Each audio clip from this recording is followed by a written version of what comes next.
All right, so let's start off, of course, with that Indian election and all the other elections. We have two very special experts joining us, Brahma Chelani and Yashwant Deshmukh, the director of C-Voter, the man who can tell you down to a seat what is likely to happen in the Indian election and perhaps some other elections as well. Thank you both so much for joining us. We're going to discuss the other elections, what's happening in other parts of the world as well. But Yashwant, I'm going to start off with you. And you know the question I'm going to ask you. The Indian elections, at the end of the day, the greatest show on earth.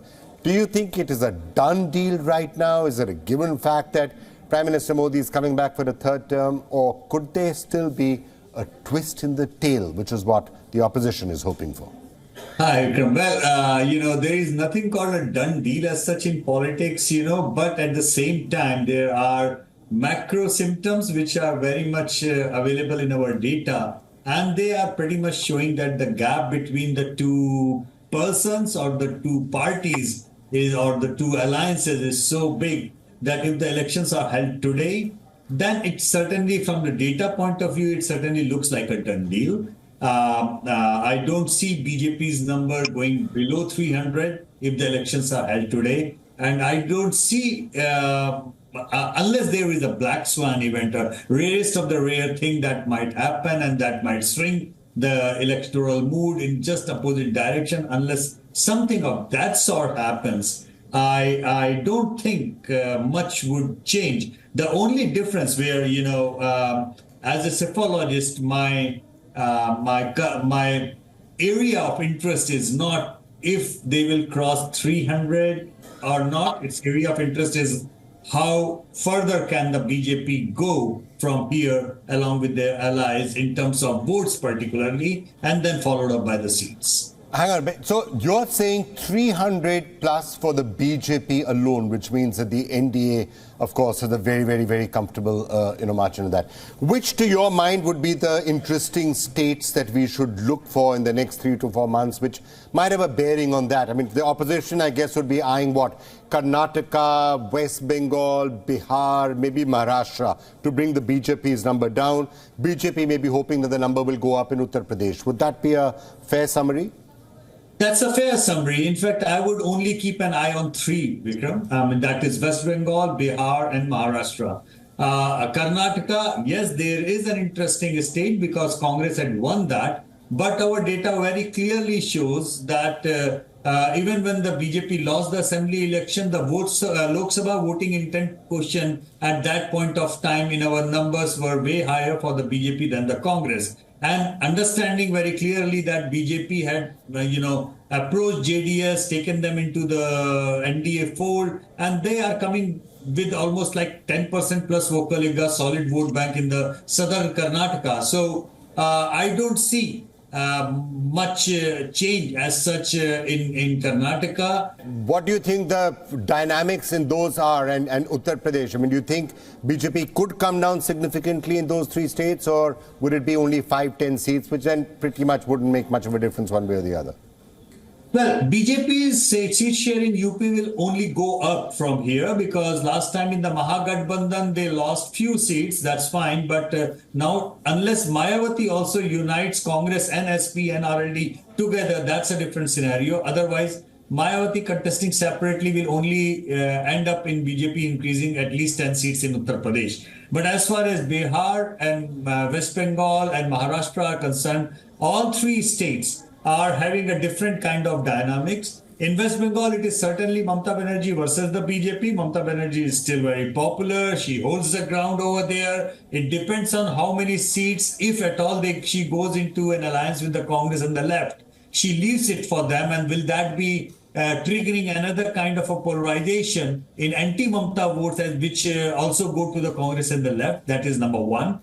Number 2, Bihar is very, very interesting because Nitish Kumar, who is arguably the face of the opposition, wanted to be the face of the opposition. But in our data, that is one person whose popularity ratings have crashed like anything in the last couple of years, So I don't really see JDU scoring big time, depending on how many seats they contest. Lalu Prasad ji said that they will be contesting 17 each and, leaving the rest for the alliance partners. But honestly speaking, looking as on today, I would be highly surprised if JD United, Janata Dal United actually opens up the account in parliament in that way. These things are so bad for him. Yes, Tejasvi Yadav remains very, very popular. Lalu Yadav remain very popular. So the way the Bihar is behaving, it is pro Tejasvi, anti Nitish. BJP might reap benefit in some places, might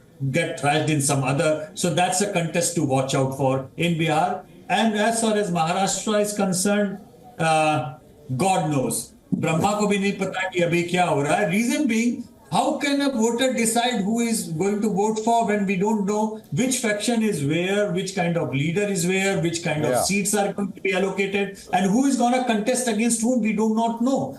Other than India, which are the elections that you are going to be watching particularly closely? Well, obviously, everyone's going to be talking about the United States, but the others, I was just talking about Bangladesh coming up right now, then there's Taiwan coming up right now as well, and then others will keep on following. Which are you going to be tracking really closely?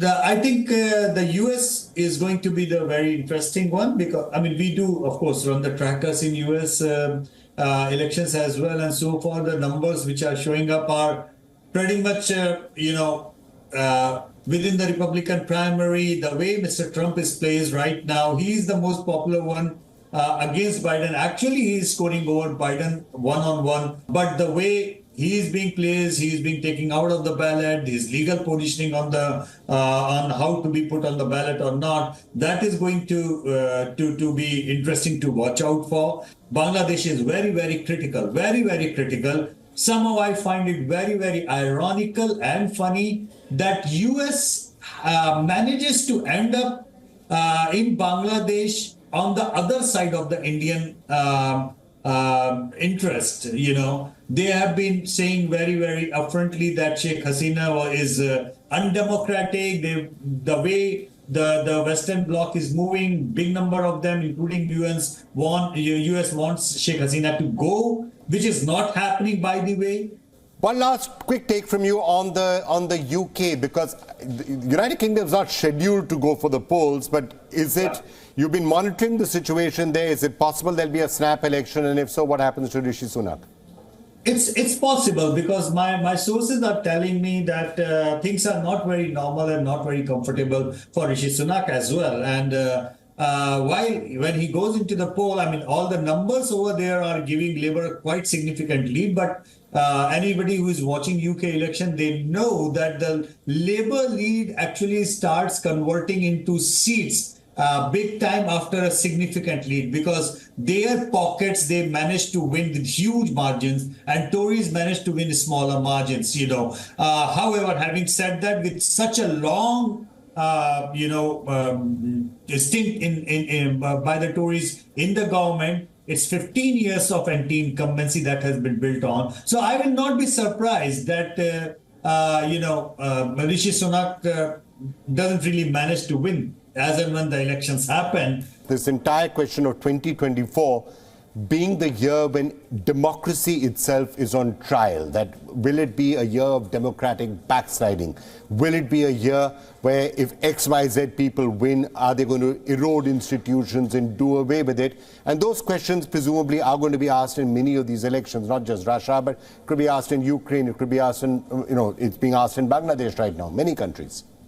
Well, there are way too many elections happening around the globe, but oddly enough, not all of them are in the real democratic world or real democratic order, one may say so. You have recently witnessed the elections for example, in Egypt. You know, there are going to be Russian elections as well. I mean, do we have any doubt who is going to win there? So there are plenty of the elections which are in process and in the way, but somehow I am always curious the way the West reads some of the elections which are fair and square, but do not fit into the Western interest, which include, by the way, elections in India, Mr. Modi's victory, and also, for example, elections in Turkey, where we witness Erdogan winning again, maybe in a second round, but let's not forget, Vikram, that the guy won fair and square, winning 52% approximately, which has been his vote for almost like 30 years now. he has been winning with the same margin. So just because the elections went into a runoff,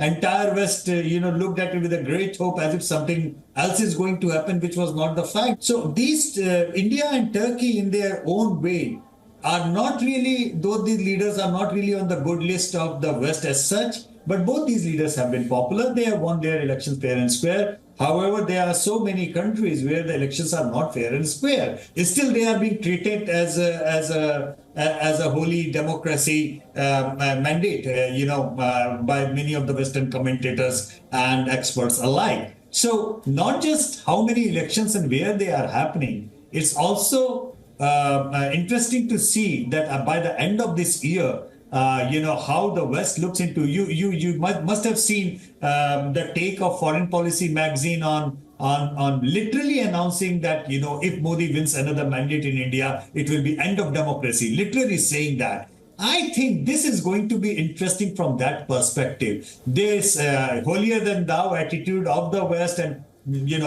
a section of the West, that how the democracy is not a democracy if the mandate is not really coming the way they wish it should come. That needs to change. All right, Yashwant, thank you so much for joining us. Thanks a lot. Such a pleasure talking to you.